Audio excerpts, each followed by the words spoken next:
Once in the town of Barbia, there was a farmer named Tesfa. He was known as an enthusiastic man, but a silly one. One day, Tespa's wife told him that they would soon have a baby. And Tespa was highly elated. Nothing like that had ever happened to him before. But very shortly, he began to worry about what kind of child they would have. And so he questioned his wife. What kind of child will it be? But his wife couldn't give him any kind of a satisfactory answer. "Stupid woman," he said. "We are having a baby and you don't know what kind? Well, I will have to go to the wise monk in the mountains. He will know."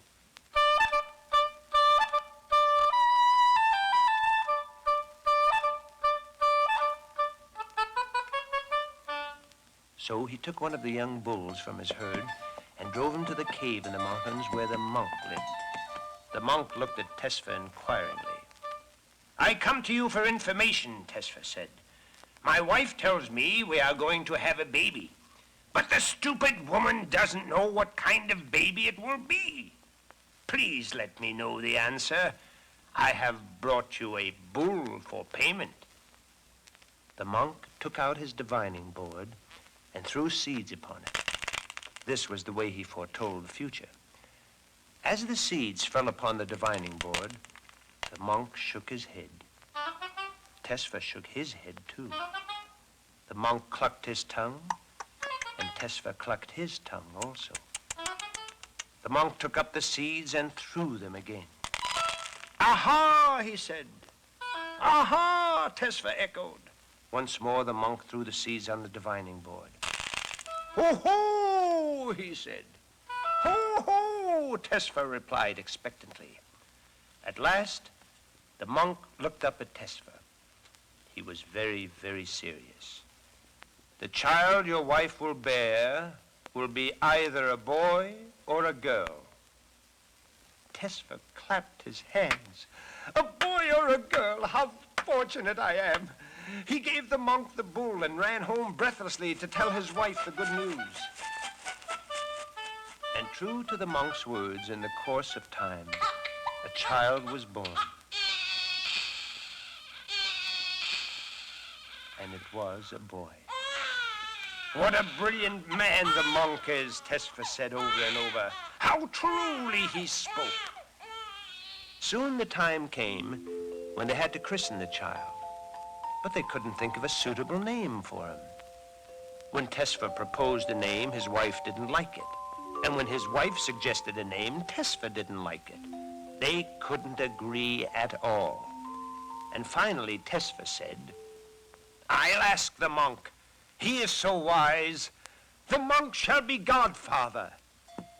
So he took another young bull from his herd and went again to the cave of the monk.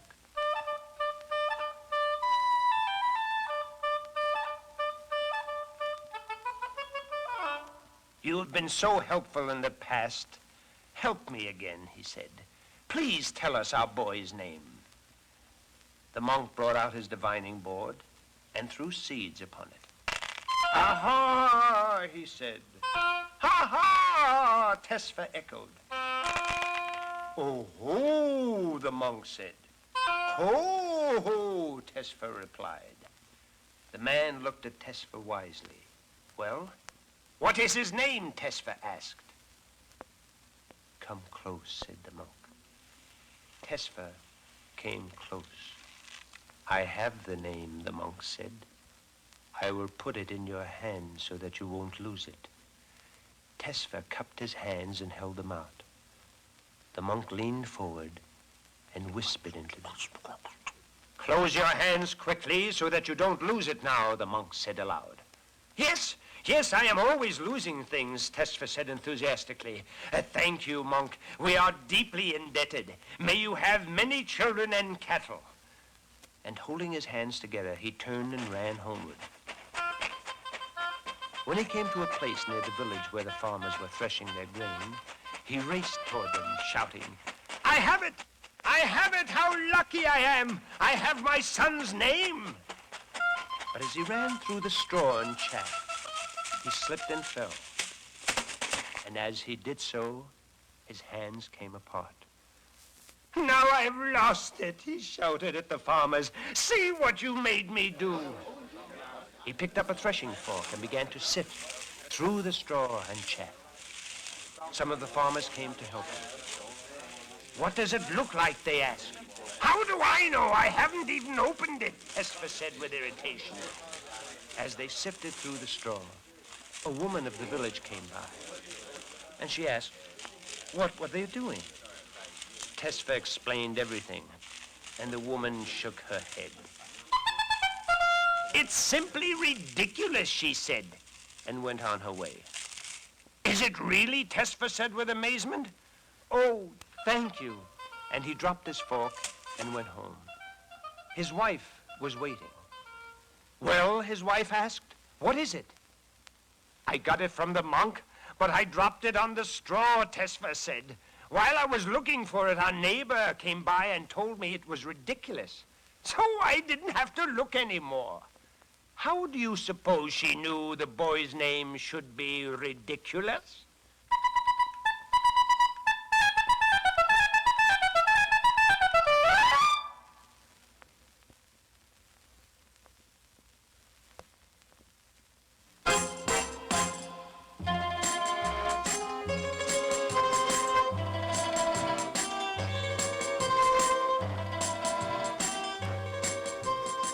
Once upon a time, there was a man who had a very big house. And in the house, there was a very big oven. But the man's family was small, only himself and his wife. When winter came, the man tried to keep his oven going, and in 1 month he burnt up all his firewood. He had nothing to feed the fire, and it was cold. So the man began to break up his fences and use the boards for fuel.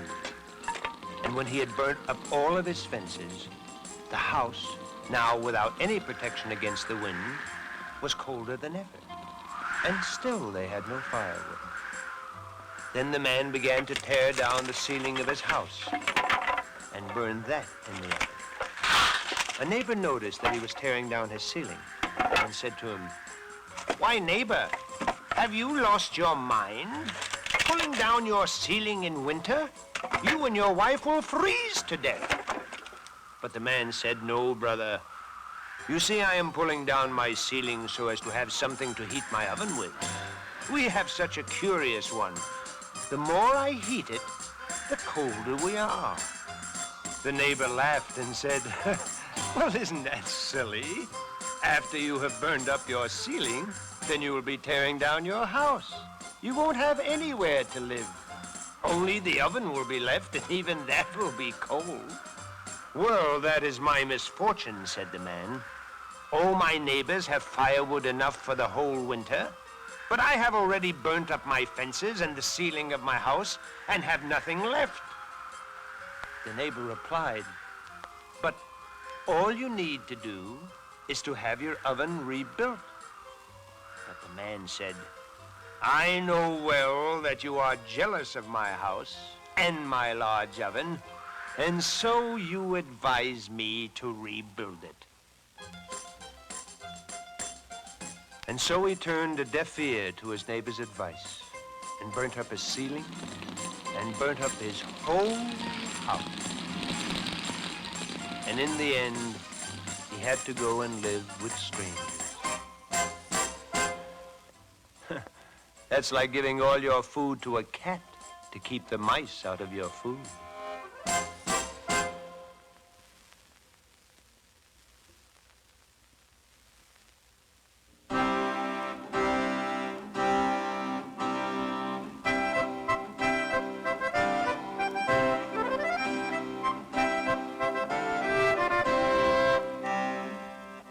A girl once went to the fair to hire herself a servant. And at last, a funny-looking old gentleman engaged her and took her home to his house. And when she got there, he told her that he had something to teach her, for that in his house, he had his own names for things. He said to her, What will you call me? Master or mister, or whatever you please, sir, says she. He said, you must call me master of all masters. And what would you call this? Pointing to his bed. Well, sir, bed or couch, or whatever you please, sir. No, that's my barnacle. And what do you call these? Said he, pointing to his pantaloons. Breeches or trousers, or whatever you please, sir. You must call them squibs and crackers. And what would you call her? Pointing to the cat. Cat or kit, or whatever you please, sir. No, no, no. You must call her white-faced Simony. And this now? Showing the fire. What would you call this? Fire or flame, or whatever you please, sir. You must call it hot cockalorum. And what's this? He went on, pointing to the water. Water or wet, or whatever you please, sir. No! Pondalorum is its name. And what do you call all this? Asked he as he pointed to the house. House or cottage, or whatever you please, sir. You must call it High Topper Mountain.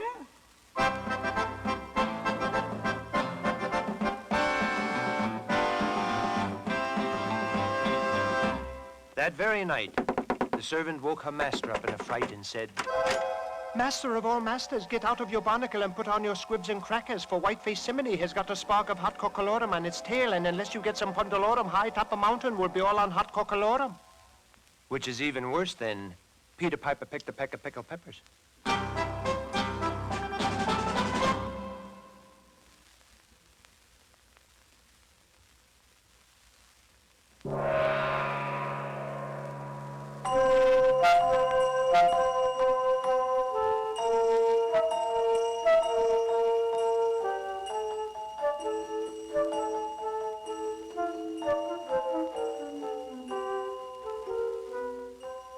Once upon a time, there was a mandarin who had a cat which he loved very, very much.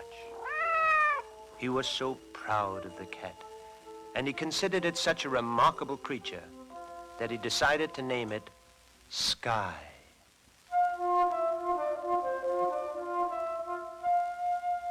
One day a friend said to him, "Permit me to point out to you that there is something stronger than sky. I mean the clouds, for they hide the sky." "You are right," replied the mandarin. "And from now on, I am going to give my most remarkable cat the name Cloud."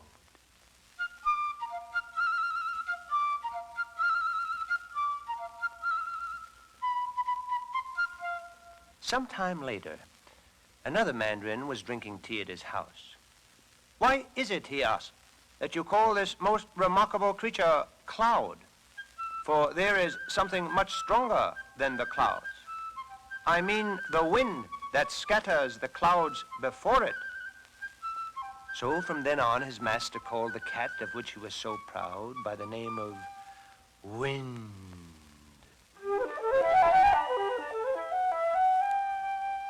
But a week had not passed when the mayor of the town, whom the mandarin had invited to his house, noticed this quite remarkable cat. "Wind," he said, "seemed to me a name that is most unworthy of the merits of this extraordinary creature. The wind meets its master every day. I mean the wall that it cannot blow through." "Ah, so," said the owner of the cat. "Henceforth, my most beloved pet will be called Wall."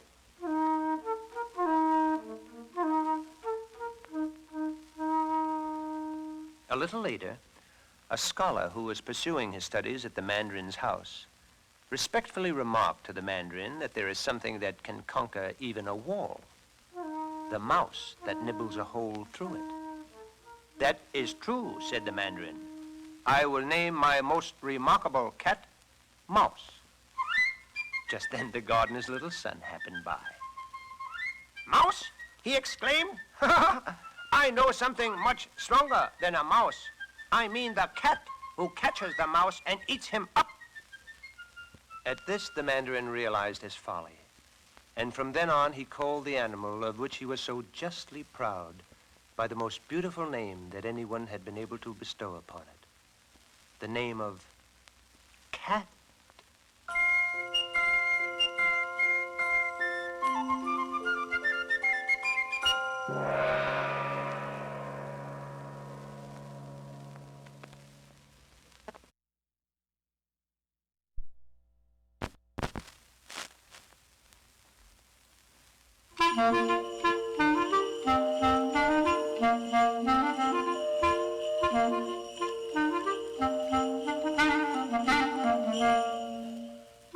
Once upon a time, there was a tramp.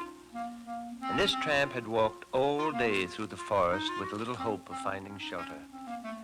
And as he was growing tired and weary and was about to rest his body neath the sheltering shade of an oak tree, he glimpsed through an opening in the forest, and there he saw the twinkling lights of a little cottage.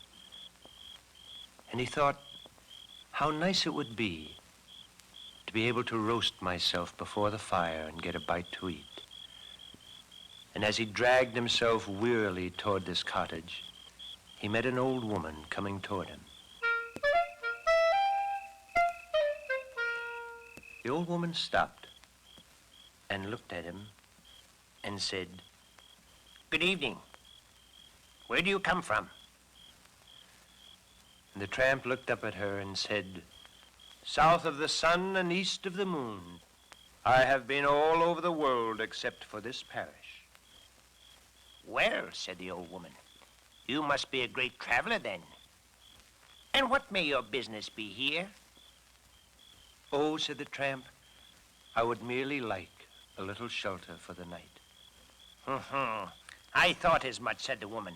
But you may as well get away from here at once. The master of the house is not at home, and my place is not an inn. Well, said the tramp, you mustn't be so hard-hearted, woman. We are both human beings, and we should help one another, shouldn't we? Help? Help, she said. Who'll help me? I haven't had a morsel of food in the house, even for myself. No, you'll have to find shelter someplace else. The tramp, however, was persistent. And although the old woman grumbled and complained, she at last gave in to his begging, and she said she would allow him to lie on the floor for the night. Now, when the tramp went into the house, do you know what he noticed? He noticed that the woman wasn't nearly as poor as she had pretended to be. She was only stingy and greedy. And the tramp, in his most agreeable manner, asked her for something to eat. Where am I to get it from, said the woman. I haven't tasted a morsel of food myself the entire day. But the tramp was a clever fellow. Poor old Granny, he said, you must be starving.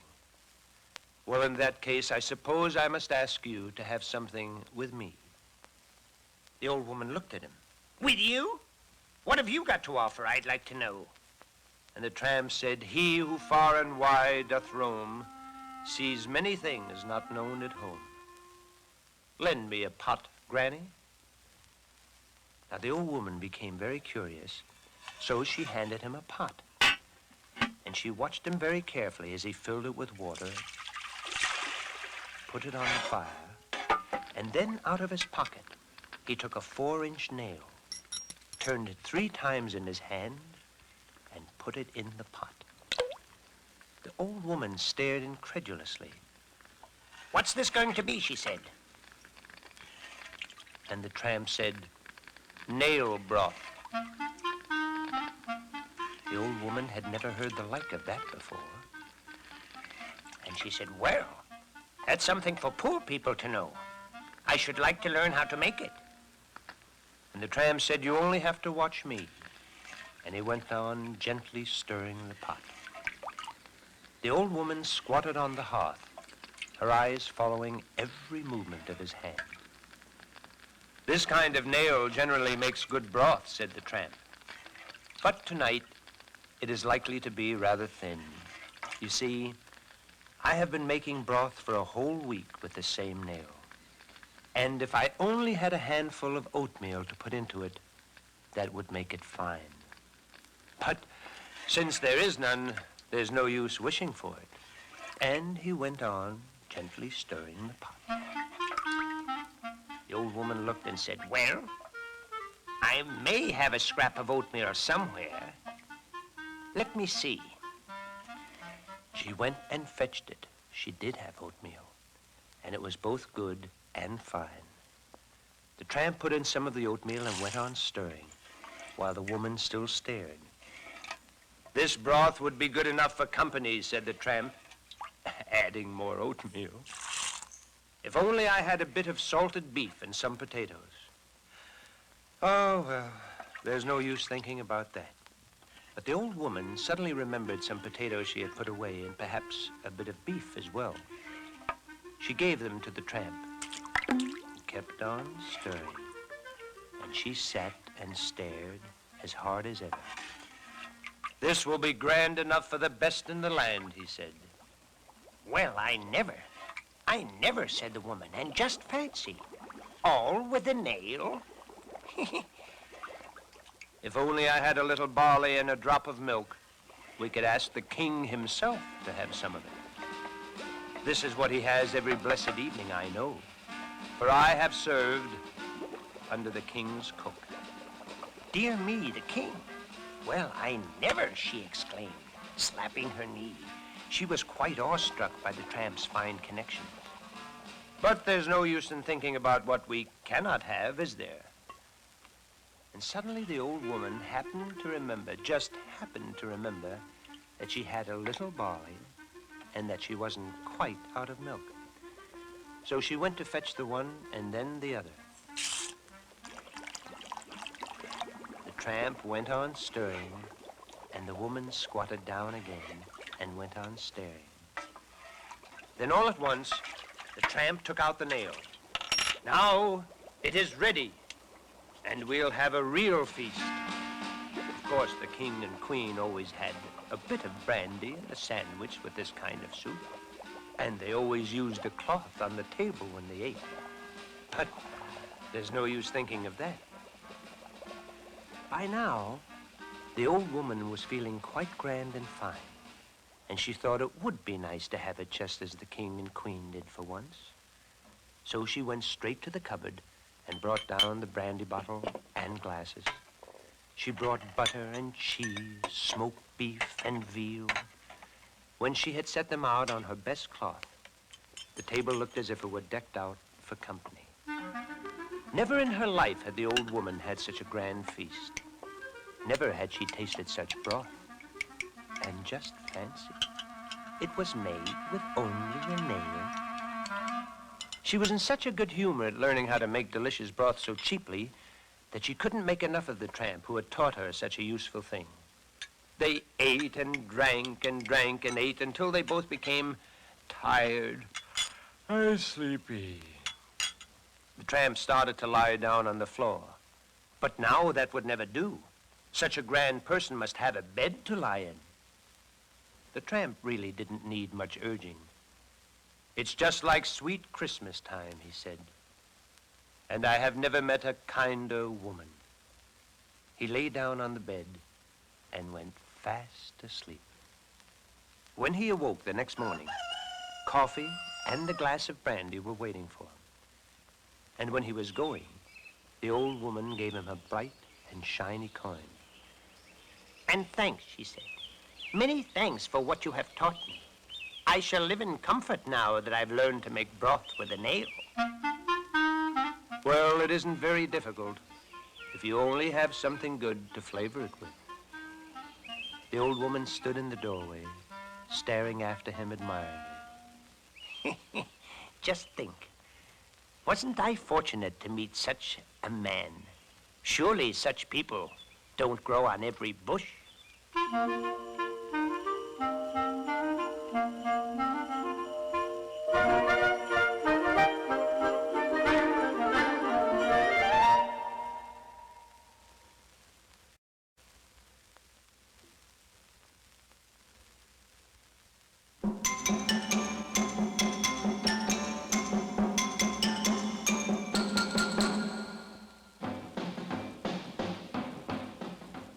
There was at this time, my friend, a great famine in the land. Now in the land there grew a great tree with fine fruit. But it was known that this fruit would only drop when someone spoke the name of the tree. So as the famine grew worse and worse, the people came and lived near the tree, waiting for the fruit to ripen. When the fruit was almost ripe, it was found with dismay that no one knew the name of the tree. So they said, "Let us send the hare to the chief over the mountains in order that he might tell us the name." The hare accordingly set forth and soon reached the kraal of the chief over the mountains. And when he asked the chief for the name of the tree, the chief replied, "That tree is called Uwangalema. When you get back, stand beneath it and say, 'Uwangalema,' and the fruit will fall." So the hare hurried on his way back to his people, but he had not gone far on the path when he tripped over a root and rolled down the hill. And before he reached the bottom, the name of the tree had gone out of his head. He tried all the names he knew, and many others as he went along. What was it, he said? "Uwala, ulangalele wama, umalalele wangala. Ulala wengli lolo hula wa. Walo wengli lula." No. All the way he tried to remember. But when he arrived at the tree, although he tried many words, not one single piece of fruit fell. Now the people said they would send the springbok, for he was so swift he would return before he had forgotten the word. So the springbok set out and arrived there in no time. Then the chief told him, "That tree is called Uwangalema." And he started back as fast as he could to return to his people. But in his haste, he tripped over an anthill. And before he could pick himself up, the name was gone. He tried all the names he knew on the way, but in vain. "Ulala weli hula wange. Wengili hula lama. Lamili huwangalele lo." No, it was all in vain. When he got back, all he could say was, and that, of course, was no use. So the people said they would send the kudu, for he was stronger and would not fall on the way. So the kudu set out and soon arrived at the chief's kraal. The chief over the mountains told him, "The name of that tree is Uwangalema." And the kudu thanked him and started back. But on his way, he caught his horns in the branches of a tree. And while he was freeing himself, he forgot to say the word, and it went completely out of his head. And when he had freed himself, it was gone, disappeared. And when he returned to his people, he had to admit that he had forgotten it.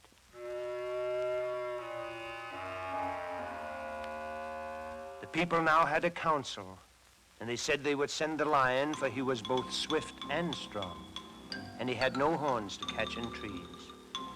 The lion got the word from the chief over the mountains and started home, repeating the word over and over to himself.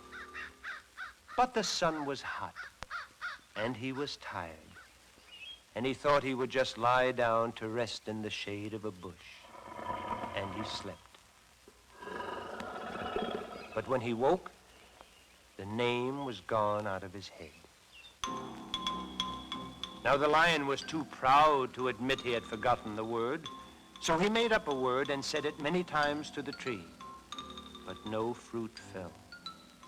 Then the people said, "Nonsense, there is no such word. You are no better than the others, for you have forgotten also. And they were very sad, for their hunger was growing and the fruit was ripening.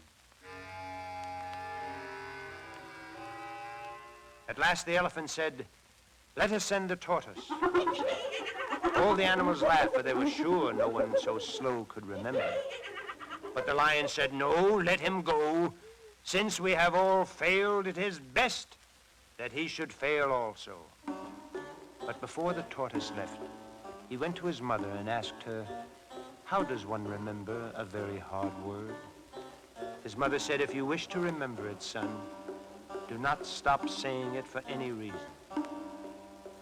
After a long, long time, the tortoise reached the kraal of the chief over the mountains, and the chief told him, "That tree is called Uwangalema." The tortoise asked him again, and the chief told him yet again, "Uwangalema." The tortoise asked him a third time, and the chief said the word yet again, "Uwangalema." So then he set out saying the name to himself over and over again, and when he came to the anthill, he said, "Uwangalema," as he went around it. When he came to the tree, he just went on saying it. And again when he came to the bush, although he was very tired and it was very hot, he only said, "Uwangalema," and kept on. At last he reached his home, and his wife said, "You are very tired. Will you not rest?" But the tortoise said, "Uwangalema," and went on. When he reached his friends underneath the tree, they all said, "What is the name? Tell us the name of the tree." And he said, Uwelalong. Oh, he composed himself and thought very hard for a minute, and slowly it came out. Uwangalema. And the fruit immediately began to fall. And the people ate and were hungry no longer, and they said, "We will make the tortoise chief over all the people, for he has brought us the name of the tree." And now, my friend, can you remember what was the name of that tree?